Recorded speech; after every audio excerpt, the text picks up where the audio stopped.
Hello, welcome to another Looney Tunes review video. If you are new to the channel, make sure you subscribe to follow my journey to review all 1000 classic Looney Tunes shorts and give this video a like as well. So this is a review for Buddy the Dentist, released in 1934. It's the 95th in the series and it's directed by Ben Hardaway. There's no restoration for this one yet. It's also under copyright, so I can't show you on YouTube. If you look hard enough online, you'll be able to find it. Google's your friend, in other words. But in case you haven't seen this one, it's a Buddy short, so not really much to it. So Buddy is cooking up some sort of fudge candy thingy for Cookie in order to surprise her. The dog gets other ideas. He eats too much candy and he has a problem with his tooth, and Buddy tries to get it pulled out. So yeah, it's not Buddy being an actual dentist, which is what I thought it was going to be. In any case, first up you're going to hear the highlights of the original commentary I did before I had to take that down, and then you'll hear some new thoughts from me. So without further ado, let's get into it. But once we get to the point where the dog's tooth needs to be pulled out, and yes, that's the story. I mean, I was actually expecting something completely different when I read the title. I thought, you know, given that Buddy's had so many different jobs throughout these cartoons, he might have been maybe a dentist or something, but no, he's not. I wish I could say we're finishing on a really high note. This one, look, it's not too bad. And by the way, you'll be seeing quite a bit of dog torture. It's just crazy. And this one, for all its faults, has one of the weirdest fade-outs I have seen in any cartoon, be it Looney Tunes or otherwise. And I'll point it out once we get to it. I do like how they actually show off the pain. That's so it's like, what was that, like a little demon or something? That's weird. But so now the cartoon actually gets a little better, and it's not perfect, and this one is kind of forgettable, except for that fade out, which like I said, I will mention when we get there. But there's a few really weird gags. Now, a friend of mine is actually a dentist, and I tell you, if he could figure out which tooth was the problem by simply looking at it like that and seeing which one is literally throbbing, I'm sure his job would be so much more easier. I mean, look at this. Yeah, just yank it out. Now, this gag, I had to actually rewind this a few times just to see what happened. So, he looks like initially he's blown away from the room, when in fact, of course, he went behind the wall there. This is where it gets weird. So, Buddy ties the other end to his tooth, as you'll see in a few moments. So he first ties it to the door, then puts on his tooth just to show him, what he's going to do. But then you have this little chase scene, and basically the fade out gag is, the dog's tooth comes out, but also Buddy's tooth comes out, but they laugh about it like they made a really cheesy joke at the end of a sitcom or something. It was just really weird. So revisiting this short, and I've got a much better copy than I did when I first took a look at it, didn't exactly improve the short too much. It's yet again another very strange Buddy short, but in any case, the one thing I noticed is how Jack King was credited as an animator here. He already directed a few shorts, so I'm wondering why he was animating on this one. Maybe he was helping out? Maybe they were short-staffed? I don't know. If you have the answer, definitely let me know, but I thought that was very strange. In fact, I thought this might have been a Jack King short, but no, Hardaway does a few more Buddies and then he leaves. For the moment, we'll have to endure some more Ben Hardaway shorts, because I'm not the biggest fan of his directing. He does some weird stuff without there being anything warranting the weirdness, unlike Tex Avery, who planned things out. It's like Hardaway does weird for weird's sake. For example, you start off with Buddy cooking this candy or whatever it is, and you look at the recipe book. Okay, stir until exhausted. I thought that was funny. That actually works. But then if you look a little bit more up, and this is what I missed last time because the copy I had was terrible, it says, think of a number from 1 to 100. See, that doesn't work. That just feels like you just randomly put it in there, and it doesn't quite work. But whatever. But why does Buddy put the tin in the pot? So he's stirring, and he pours out the cocoa, and he just puts it in? Why? I don't know. This short, as I mentioned in the track, contains some dog torture, so I'll be showing you all of them pretty much. The first bit is Buddy actually does warn the dog, Bernie, you shouldn't touch it. Fair enough. But the dog does it anyway, and it does set up that this dog doesn't listen, especially when it comes to candy.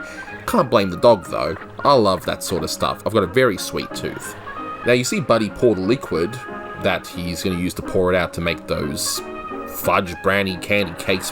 They don't even establish exactly what it is, but anyway. So I'm assuming that tin he put in melted, so essentially he's made poison, because you're not meant to exactly eat metal like that, but whatever, I'm overthinking it. It's just a strange thing, like why even put that detail in the first place? So dog torture bit 2. Buddy giving his dog some cookies. That's a no-no. As far as I'm aware, I'm not really a dog owner or anything, but even I know that you should not feed sweets and candy to a dog.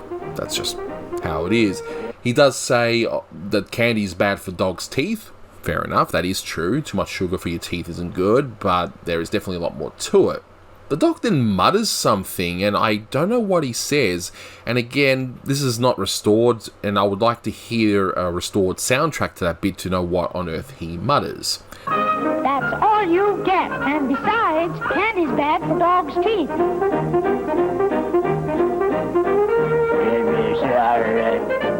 So the bit with the phone conversation, that's fair enough. You got to advance the plot. So he's calling Cookie saying, hey, I made a surprise for you, and she's trying to guess it. But then if you look at the top, again, this is the kind of stuff that Highway like to do. He's got this bird listening in on the conversation.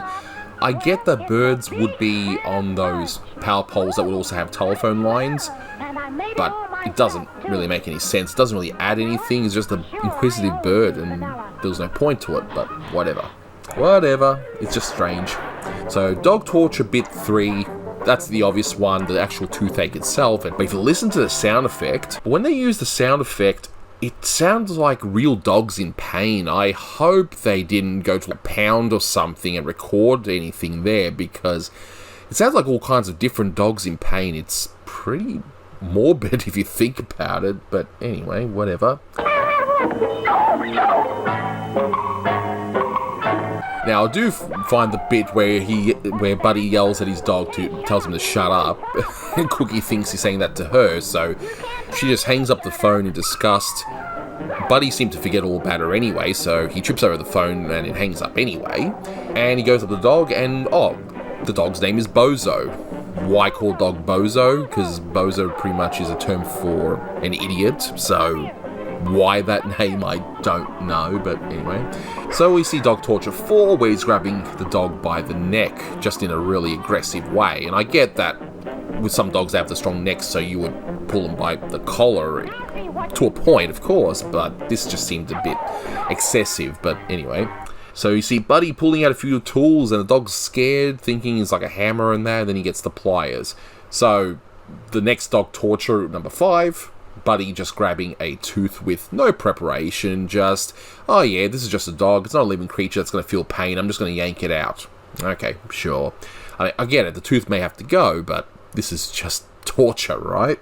So Buddy fails, and the calendar falls on his head. Now, why he has a calendar that has an actual dentist on it, I don't know. Maybe he's got one of those calendars with all ads on it, but he's got Dr. Molar, reference to one tooth, the molar, and it's a painless dentist. We use gas, and for a time, dentists used nitrous oxide, so laughing gas, to put their patients under in order to perform certain dental surgery, but a lot of dentists now don't use it because there's a very tiny risk that nitrous oxide will do more harm than good. I won't get into that history, but that's pretty much what happens, and that's why when I go to my dentist, or when you go to your dentist, usually they'll put like anesthetic via a needle, which I don't want to think about because it is genuinely awful. Thankfully, my dentist, he's really good at what he does, and I don't feel much pain, but in any case.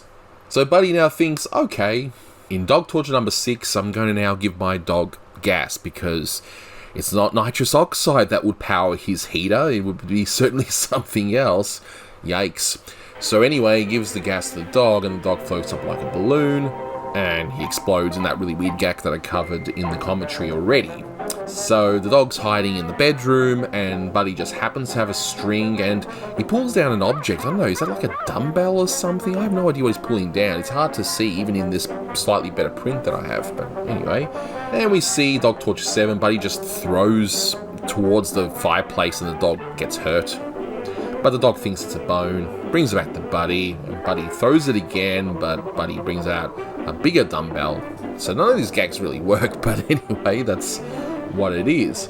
And I've already covered the next bit with Buddy trying to show the dog what he's actually going to do, and we see the cat. But did this cat just enter the house to be a dick and just egg everyone on? He just comes in, the dog chases after him, they both land in the water sprinkler, and he just eggs them on. What a aggressive cat. I wonder if it's Cookie's cat, because it leads to a very convenient plot development later on. The part with the cart looks nice. It's like 3D animated on the backgrounds and that.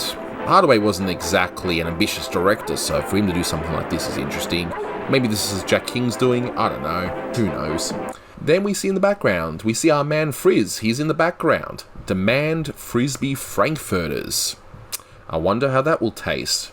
Probably taste interesting, but it's not the first time he's in the background. Frizz was reading the background in the short How Do I Know It's Sunday, but it's nice to see him again in the background, as he will in the future. And we then very briefly see a truck saying Burpo beer. Beautiful, clever. I expect nothing better from Hardaway than Burpo beer. And then we get a bold joke. So the worker falls over, then he loses his hat, but then for some reason when Buddy runs over his head, he loses all his hair. I don't get it. It's just a randomness for randomness sake, but anyway, alright, sure.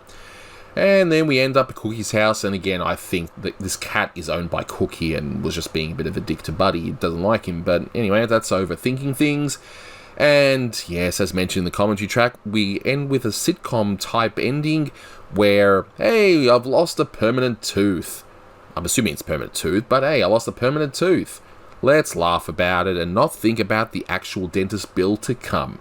Wow, this short, and a lot of the Buddy shorts of 1934, they're all so bizarre. It's like no one liked this character, and they were trying so desperately to do something with him and try and make something happen, but it just doesn't work. In any case, this gets like 5 out of 10, and a lot of the score is just purely for that insane ending of everyone laughing over the fact that they lost a permanent tooth, and just the fact that they just casually added in dog torture as well. Very odd, but that finishes 1934, so all the shorts of 1934 are now reviews and very in-depth, I hope, especially with the Merry Melodies. Now on to 1935, where most of it is pretty much going to be like 1934, except for 2 shorts. The introduction of Porky Pig and the first directed Tex Avery short. So, that'll do it for this one. Thank you so much for watching, and until next time, take care.